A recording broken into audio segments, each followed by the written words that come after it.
اللہ تعالیٰ نے فرمایا وَلَقَدْ صَدَقَكُمُ اللَّهُ وَعْدَهُ إِذْ تَحُسُّونَهُم بِإِذْنِهِ حَتَّىٰ إِذَا فَشِلْتُمْ وَتَنَازَعْتُمْ فِي الْأَمْرِ وَعَصَيْتُم مِّن بَعْدِ مَا أَرَاكُم مَّا تُحِبُّونَ۔ مسلمانوں ہم سے گلہ نہیں کر سکتے، ہم نے اپنا وعدہ سچا کر دکھا دیا تھا جبکہ تم انہیں گاجر مولی کی طرح کاٹ رہے تھے، لیکن جب تم ڈھیلے پڑ گئے، تم نے ڈسپلن کو توڑا، تم نے اختلاف کیا تو سزا دی ہم نے۔ تو اگر صحابہ کرام رضوان اللہ تعالی علیہ مجمعین خیر الناس بعد الانبیاء، پوری نوع انسانی کے اندر انبیاء کے بعد بلند ترین انسان، اگر ان کی بھی غلطی کا خمیازہ جو ہے اللہ نے چکھایا، کیوں چکھایا؟ ضروری تھا، آئندہ کے لیے سبق ہو جائے۔ یہ وَلِيُمَحِّصَ مَا فِي قُلُوبِكُمْ، تاکہ تمہارے دلوں کے اندر اگر کہیں کوئی کھوٹ ہے اور پاک کر دیں ہم۔ اس لیے بہرحال غلطیاں ہوئی ہیں افغانستان میں، ایک امام کے ساتھ بیعت نہیں تھی، بلکہ بدقسمتی اور بڑھ کر یہ ہے بیعت کر کے توڑ دی۔ عبد الرسول سیاف صاحب کے ہاتھ پر ہمارے پاکستان کے 7 گروپ جو تھے، انہوں نے عین حرم میں بیٹھ کر بیعت کی اور پاکستان آ کر بیعت توڑ دی۔ سزا اس کی مل رہی ہے، آپس کی خانہ جنگی یوں ہی نہیں ہو رہی، کوئی سبب ہے، لہذا یہ سزا تو ملے گی، لیکن جتنا خون یہاں پر خلوص کے ساتھ دیا گیا ہے اس کی مقدار بھی کم نہیں ہے، یہاں سے خیر برآمد ہوگا۔ اور دوسری بات اپنے بارے میں نوٹ کر لیجئے، یہ پاکستان، بچا کھچا Pakistan, what remains of Pakistan, یہ اصل میں ہے کیا؟ مولانا بہت خوبصورت انداز میں فرما رہے تھے، یہ 313 نہیں تھے، اسلام تھا۔ اسی طرح نوٹ کیجئے، پاکستان نہیں ہے، 4 صدیوں کی تجدیدی مساعی کا حاصل ہے۔ آپ نے کبھی نوٹ کیا ختم نبوت کے بعد اب سب سے اونچا منصب کس کا ہے؟ مجددین۔ سنن ابی داؤد کی روایت، ان اللہ یبعث فی هذه الامہ علی راس کل 100 عام من یجدد لها دینها۔ اور نوٹ کیجئے کوئی بات ہے، 1000 برس تک سارے مجدد عالم عرب میں پیدا ہوئے، جیسے ہی دوسرا 1000 سال شروع ہوا، الف ثانی کا مجدد اعظم شیخ احمد سرہندی کہاں تھا؟ صنم خانہ ہند میں حاضر ہوا۔ میں شیخ مجدد کی لحد پر، وہ خاک کے ہے زیر فلک مطلع انوار، گردن نہ جھکی جس کی جہانگیر کے آگے، جس کے نفس گرم سے ہے گرمی اعراض۔ وہ پھر 12ویں صدی کا مجدد اعظم امام الہند شاہ ولی اللہ دہلوی، 13ویں صدی کا مجدد اعظم سید احمد بریلوی، اس کے خون کا امین اور اس کے ساتھ کے شہداء کے خون کا امین، ان کے جسموں کا امین، آپ کا خطہ ہزارہ، آپ کا خطہ سوات، اس میں ان کی جانیں ہیں جو دی گئی ہیں۔ اور وہ نہایت میں آپ سے عرض کر دوں، دور صحابہ کے بعد اتنا خالص اسلامی جہاد پوری مسلمان تاریخ میں نہیں ملے گا جتنا وہ تحریک شہیدین کا تھا۔ 14ویں صدی ہجری میں شیخ الہند جیسا مجاہد اعظم کہ انگریز نے گرفتار کر کے قید بھی کیا ہے، تو کہاں؟ ہندوستان میں نہیں، کہاں؟ جزیرہ سائرس، کیا نام تھا؟ مالٹا، جزیرہ مالٹا بحر روم میں۔ اقبال کے نفس سے ہے لالے کی آگ تیز، ایسے غزل سرا کو چمن سے نکال دو۔ کہیں ہندوستان کی کسی جیل میں ہوا تو شاید اس کے نفس کی گرمی ہی سے کوئی حرارت پیدا ہو جائے۔ اور اسی صدی میں، 14ویں صدی ہجری میں، اقبال جیسا مفکر، اسی 14ویں صدی ہجری میں مودودی جیسا مصنف، اسی 14ویں صدی ہجری میں مولانا الیاس جیسا مبلغ رحمہم اللہ، عظیم شخصیتیں آج پورے عالم اسلام میں آپ کو تبلیغی دوست ملیں گے۔ یہ کہاں سے شروع ہوئی تحریک؟ دہلی کی ایک چھوٹی سی مسجد سے۔ وہ مسجد بنگلے والی اب تو بڑی عالیشان ہو گئی ہے، جب وہاں شروع ہوا تھا کام بڑی چھوٹی سی مسجد۔ یہ سارے کام یہاں کیوں ہوئے؟ پورا عالم اسلام آزاد ہوا، کہیں نعرہ اسلام کا نہیں لگا، کہیں عرب قومیت پر، کہیں کسی اور عصبیت پر تحریکیں چلی ہیں، صرف تحریک پاکستان تھی کہ پاکستان کا مطلب کیا؟ لا الہ الا اللہ۔ کوئی سبب ہے کہ یہاں قرارداد مقاصد پاس ہوئی، حاکمیت اللہ کی ہے، کہ اکبر نام لیتا ہے خدا کا اس زمانے میں۔ یہ سارا ماضی سامنے رکھیے اور حضور کی دی ہوئی پیشن گوئیوں کا مستقبل سامنے رکھیے، ان دونوں سے ثابت ہوتا ہے اس خطہ ارضی سے کچھ ہونا ہے۔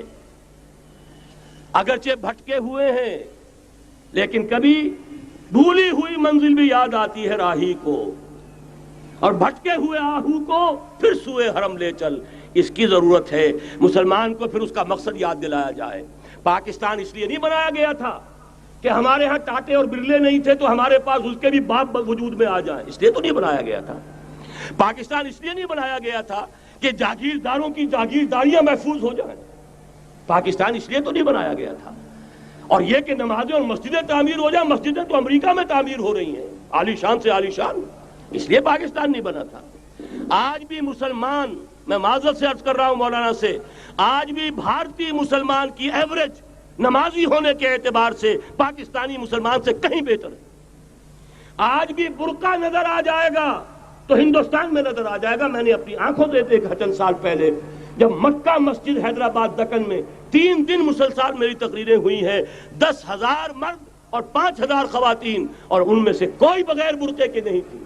ایک سیلاب نظر آ رہا تھا برقعوں کا کہ جب جلسہ ختم ہوا ہے رات کے 12 بجے 3 دن تک متواتر۔ یہاں کہاں نظر آئے گا برقع آپ کو؟ یہاں تو جس کے بعد 2 پیسے ہو گئے اس نے سب سے پہلے برقع اتار کے پھینک دیا۔ معلوم اچھی طرح سمجھ لیجئے یہ چیزیں تو وہاں زیادہ ہیں یہاں کی نسبت۔ اصل ضرورت تھی کہ یہاں اس نظام کو قائم کیا جائے، وہ نظام عدل اجتماعی، وہ جس میں حریت ہو، جس میں عام آدمی بھی خلیفہ وقت کو ٹوک سکے۔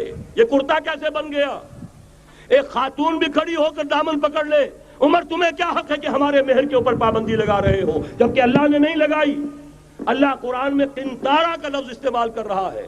ڈھیروں سونا دے دے کوئی شخص اپنی بیوی کو مہر کے اندر، طلاق دیتے وقت اس میں سے کچھ نہیں لے سکتا، آپ کون ہوتے ہیں ہمارے حق کے اوپر پابندی لگانے والے؟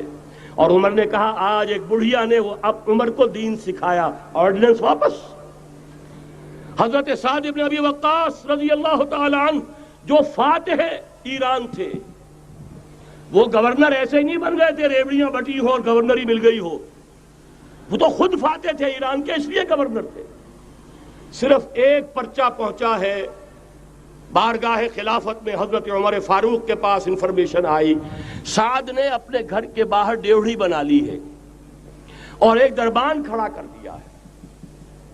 حضرت بلال کو بھیجا ہے رقعہ دے کر، اور یہ حکم تھا کہ بلال پہلے تو جاتے ہی ڈیوڑی میں آگ لگا دینا، پھر یہ رقعہ دینا میرا۔ اور رقعے میں لکھا ہوا تھا اے سعد، لوگوں کو ان کی ماں نے آزاد جانا تھا، تم نے انہیں اپنا غلام کب سے بنا لیا ہے؟ یہ دربان کھڑے کر دیے اپنے آگے۔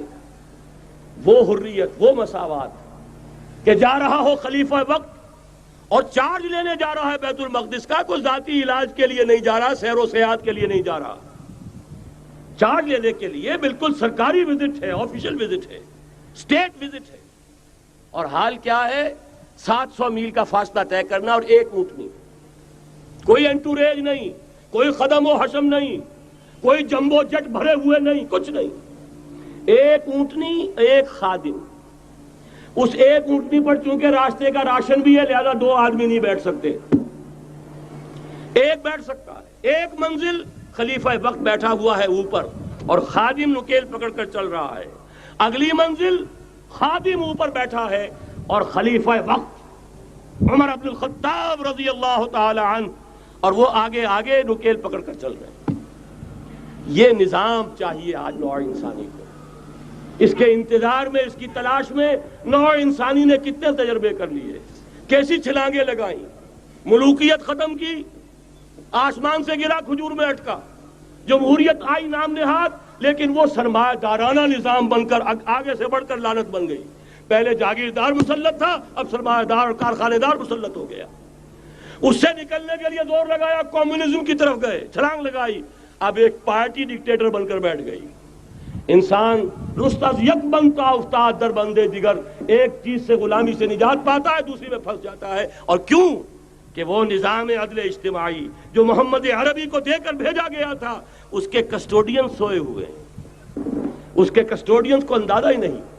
یہ نسخہ تو ہمارے پاس تھا، ہمیں عمل کرنا تھا اور دنیا کے سامنے پیش کرنا تھا۔ پاکستان بنایا اس لیے گیا تھا کہ ہم اس کا ایک نمونہ دنیا کے سامنے پیش کریں گے۔ قائد اعظم نے فرمایا تھا کہ ہم یہ چاہتے ہیں کہ پاکستان کی صورت میں عہد حاضر میں اسلام کے اصول حریت و اخوت و مساوات کا ایک نمونہ قائم کر کے دکھائیں۔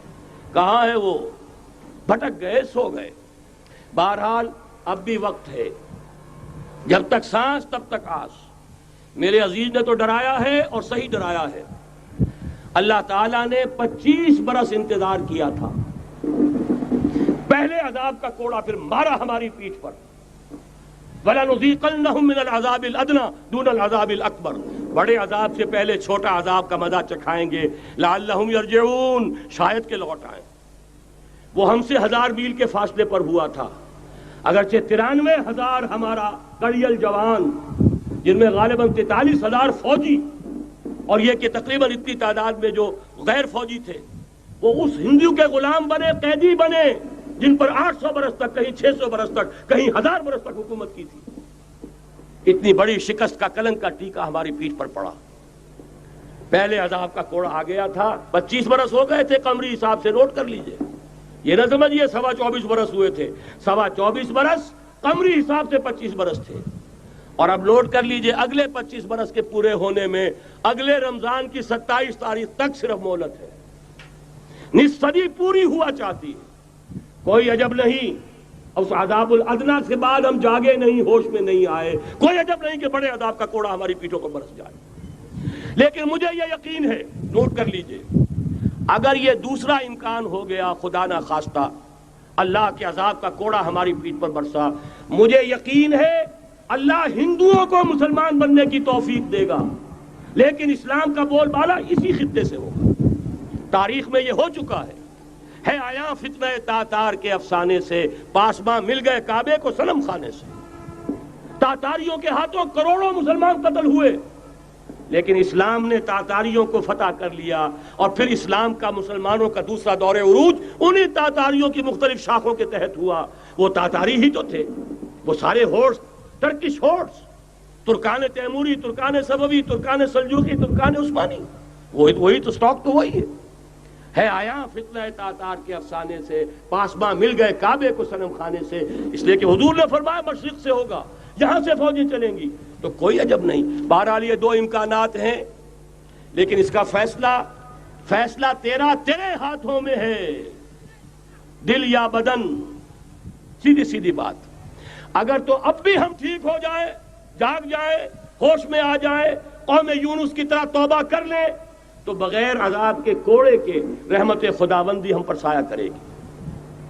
اگر ہم نہ جاگے تو وہ عذاب کا کوڑا آئے گا۔ یہ نہیں میں کہہ سکتا ان ادری قریب بعید ما توعدون، یہ میں نہیں کہہ سکتا، یقین کے ساتھ جانتا ہوں کہ آئے گا، لیکن یہ کہ اس کے بعد بھی یہیں سے بول بالا ہوگا۔ اگر ہمارے ذریعے نہیں تو ان کے ذریعے سے، جو ہمیں شکست دے کر پھر اسلام قبول کر لیں گے، لیکن کیوں نہ پہلے ہی راستے پر چلنے کی کوشش کریں۔ مرشد دے عشق تصور وچ ایک ہور نظارہ ویکھ لیا، جدوں دل کیتا اکھ میٹ لئی، محبوب پیارا ویکھ لیا، بڑا شوق سی رب ارنی دا، ایک چلک نہ موسیٰ سہ سکیا، اسی ہتھاں دے وچ ہتھ دے کے سورے دا سارا ویکھ لیا، اج سامنے بیٹھ کے مرشد دے